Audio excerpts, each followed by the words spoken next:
그런데 여러분 아십니까? 인생의 입장은 무료입니다. 그러나 퇴장은 퇴장료를 내야 되는 것입니다. 입장료는 들어봤지만 퇴장료는 들어보신 적 없으시죠? 세상을 떠날 때는 계산을 해야 합니다. 그 사람이 지은 모든 죄에 대해서 죄에 대한 대가를 치러야 합니다. 중요한 기준은 예수 그리스도입니다. 예수 그리스도를 통해서 자신의 모든 죄를 다 용서받고 떠나느냐, 그렇지 않고 그 죄를 안고 가느냐, 안고 가면 지옥에 가는 것입니다.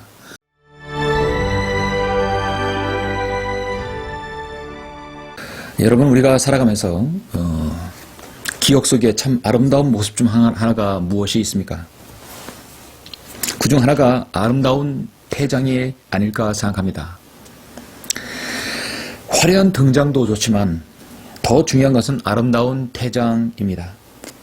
그러나 인생을 살면서 아름다운 뒷모습을 보기라는 것은 쉽지 않습니다. 아름다운 퇴장은 떠날 때를 알아야 하고 명예로워야 되고 퇴장이 아름다워야 됩니다. 그런데 여러분 아십니까? 인생의 입장은 무료입니다. 그러나 퇴장은 퇴장료를 내야 되는 것입니다. 입장료는 들어봤지만 퇴장료는 들어보신 적 없으시죠? 세상을 떠날 때는 계산을 해야 합니다. 그 사람이 지은 모든 죄에 대해서 죄에 대한 대가를 치러야 합니다. 중요한 기준은 예수 그리스도입니다. 예수 그리스도를 통해서 자신의 모든 죄를 다 용서받고 떠나느냐, 그렇지 않고 그 죄를 안고 가느냐, 안고 가면 지옥에 가는 것입니다. 이제 온 인류와 나의 모든 죄악을 담당하시기 위해서 주님께서는 일어나 여기를 떠나자고 말씀하십니다. 우리가 떠나야 할 때, 일어나라 여기를 떠나자 했을 때, 우리가 떠나야 할 때가 우리가 지금 현재의 시점에서 세 가지 시점을 여러분에게 잠깐 말씀을 드립니다. 우리가 떠나야 할 때 첫 번째, 안주하지 않기 위해서 떠나야 하는 것입니다. 이제 주님께서는 예루살렘 거리를 거느시고 겟세마네 동산에 가시기 위해서 일어나야 떠나는 것입니다. 다음 일정이 있고 다음 사역이 있기 때문입니다. 안주하지 않기 위해서는 떠나야 합니다. 그리스도인의 강함은 바로 전진에서 드러납니다. 하나님께서 재판관인 드보라와 바락에게 뭐라고 말씀합니까? 재판관기 5장에서 보면 깨어나라, 깨어나라, 드보라야, 깨어나라, 깨어서 노래하라, 일어나라, 바라가 너희 아비노함의 아들아, 너 아비노함의 아들아, 내가 사로잡은 자를 사로잡아가리라. 일어나라 했습니다.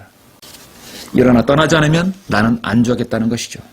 세상은 여러분은 어떻게든 여러분을 안주하게 할 것입니다. 우리가 떠나야 할 때, 두 번째는 소돔과 같은 이 땅을 떠나야 할 때가 올 것입니다. 정말 이 세상에 퇴장을 하기 위해서 우리는 일어나야 합니다. 지난주 설교는 저는 창세기 19장 17절에 대해 설교했지요. 내 목숨을 위하여 도피하라. 내 뒤를 돌아보거나 어떤 평지에도 머무르지 말고 산으로 도피하라. 그래야 소멸되지 않으리라. 왜 일어나서 머물지 말고 도피해야 됩니까? 그것은 소돔과 고모라, 불과 유황이 타는 곳을 하나님께서 심판하시기 때문에 일어나야 됩니다. 우리도 언젠가는 이 세상이 심판의 대상이고 이 세상은 하나님의 심판을 받기 때문에 우리는 떠나야 합니다. 우리가 떠나야 할 때 마지막 세 번째는 신랑 되신 주님께서 우리를 부르실 그날이 오기 때문입니다. 이거는 한 관점에서 보면 두 번째에서 소돔과 같은 세상을 떠날 때가 된 것이지만, 한편에 이 떠남은 우리가 주님과 함께 어린 양의 혼인식에 참여하기 위해서 우리의 신랑 되신 주님을 맞이하고 또 우리가 보기 위해서 셋째 하늘로 떠나는 것입니다. 우리가 떠나는 것은 신랑 되신 주님과 혼인식이 다가오기 때문입니다. 잠시 우리 다 같이 솔로몬의 노래 2장 8절로 13절을 보시겠습니다. 어느 날 주님께서 나도 모르는 사이에 창사를 통해서 나를 살짝 보시는 것입니다. 그럼 나는 어떤 일을 해야 됩니까? 신부로서 단장하고 준비하고 있어야 되겠죠. 그래서 창사를 통해서 두드리면서 떠나자 하는 것이죠. 도망가자는 게 아닙니다. 떠나자는 것입니다. 모든 그리스도인은 우리를 구원하신 주님과의 약혼한 사람들입니다. 내가 너희를 한 남편에게 정혼시켰다고 고린도후서 말씀하고 있죠. 이는 한 순결한 처녀로 너희를 그리스도께 바치려는 것이라 사도 바울은 말씀하고 있습니다. 이 말씀은 바로 교회시대 그리스도인이 그토록 듣고 싶어하는 주님의 음성입니다. 솔로몬의 노래에도 휴거를 묘사하고 있는 말씀이 대표적인 구절이 등장하는데 바로 이 말씀이에요. 솔로몬의 노래 2장 11절과 12절에서 휴거의 시점이 잘 나와 있습니다. 우리는 지금 3월의 봄을 맞이하고 있습니다. 3, 4, 5월달 참으로 좋은 날이죠. 코로나 바이러스로 인해서 마스크를 쓰고 이렇게 제약이 있고 모임이 어렵고 그렇습니다만은 참으로 아쉬운 봄입니다. 보라, 겨울이 지나고 비도 그쳤으며, 여러분, 겨울도 지나고 비도 그쳐 사라졌습니다. 땅에는 꽃들이 피고 새들이 노래하는 때가 오도다. 새가 노래합니다. 뒤에 보면 이제 꽃들이 곧 피고 있습니다. 목련이 피고 있고 이제 개나리, 진달래 계속해서 꽃이 피고 있죠. 예. 산 비둘기 소리가 우리의 땅에서 들리는도다. 이 구절에 따르면 휴거는 봄입니다. 아마 오순절 때일일 것입니다. 신약시대의 시작은 사도행전 2장에서 시작되죠. 오순절에 성령님께서 강림하심으로 시작되었고 구약의 율법 역시 오순절에 이루어졌습니다. 출애굽기 19장에 보면 율법은 유대 종교력으로 셋째 달에 주어졌는데 이때는 오늘날 달력으로 5월과 6월 사이입니다. 여러 가지 말씀을 정확히 보면 그리스도인의 휴거의 시점은 사실 5월, 6월이라고 볼 수 있습니다. 올해 2021년도 5월 6일이라면 이제 오늘 이제 3월 7일이죠. 사실 한두 달밖에 남지 않았습니다. 그러나 올해일지 내년일지는 알 수는 없으나 혹시 올해라도 우리는 기대를 하는 것입니다. 사도행전 2장의 오순절 사건 때 3,000명이 구원받았습니다. 마찬가지로 주님께서는 오순절에 성령님을 보내신 것처럼 오순절 때와 휴거 때와 함께 성령님께서 내주하신 그리스도인들을 거두어 가실 것입니다. 솔로몬의 노래에서도 휴거는 봄에 있을 것을 분명히 보여주듯이 우리는 그것을 기다립니다.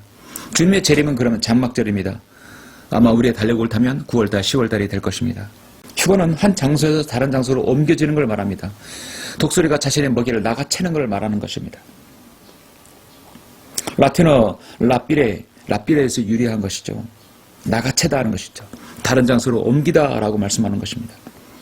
데살로니가전서 4장 15절 말씀처럼 우리가 주의 말씀으로 너에게 이것을 말하노니 주께서 오실 때까지 살아남아있는 우리가 잠들어 있는 자보다 결단코 앞서지 못하리라. 주께서 후렴과 차차장의 음성과 하나님의 나팔소리와 함께 하늘로부터 친히 내려오시리니 그러면 그리스도 안에서 죽은 자들이 먼저 일어나고 그리고 나서 살아남아있는 우리도 공중에서 주와 만나게 하여 그들과 함께 구름 속으로 끌려 올라가려니 그리하여 우리가 영원히 주와 함께 있으리라. 아멘. 보라, 내가 너에게 한 가지 신비를 말하노니 우리가 다 잠잠할 것이 아니요 오히려 우리가 모두 변화될 것이니 마지막 나팔에 눈 깜짝하는 순간에 그러하리라. 나팔 소리가 나면 죽은 자들이 썩지 않는 몸을 일으켜주며 우리도 변화되리라. 그리하여 이 썩을 몸이 반드시 썩지 않은 몸을 입고 이 죽을 몸이 반드시 죽지 않은 몸을 입으리라 말씀하고 있습니다. 고린도전서 15장 51절 53절 말씀이죠.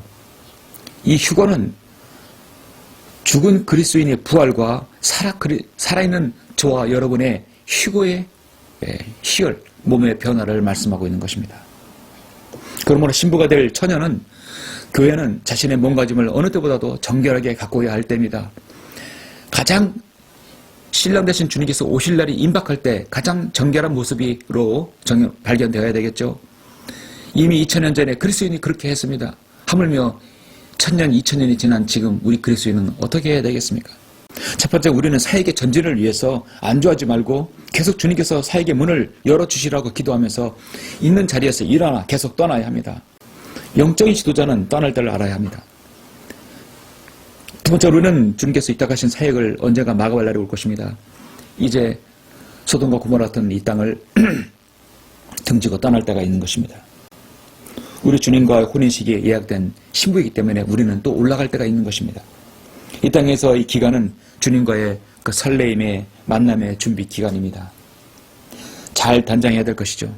주님께서 우리를 언제 부르실지 모릅니다. 이 봄에 부르실지도 모르는 것입니다.